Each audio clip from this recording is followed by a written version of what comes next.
All right, another random product that I installed in my 2020 Pro XP4 is a wireless winch controller.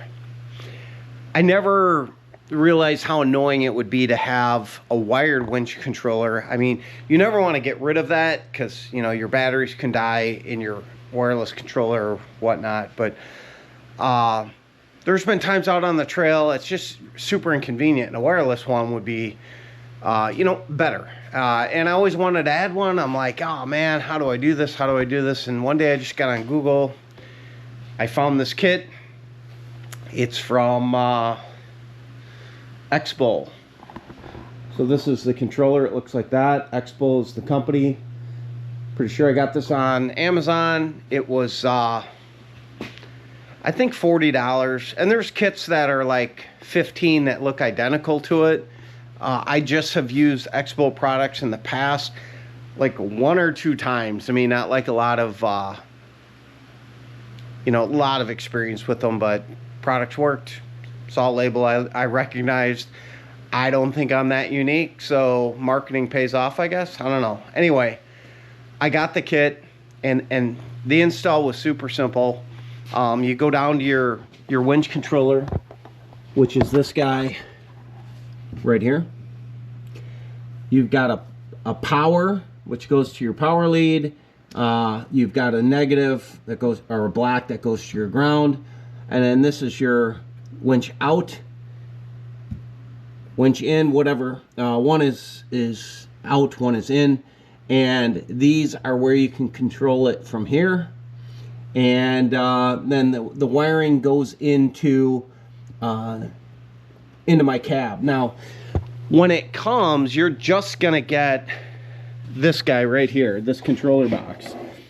And the leads on these wires coming out of it are like 6 inches long. So I obviously extended the wires. This appears to be a waterproof box. I just didn't want it down, you know, I just didn't want it outside exposed to the mud, pressure washer, the whole 9 yards. That winch controller's always been there. I've always power washed shit out of it. Never had a problem with it.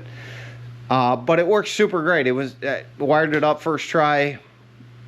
You got a 50-50 shot of getting out and in correct on the remote, and I nailed it first time. Not like it's a big deal.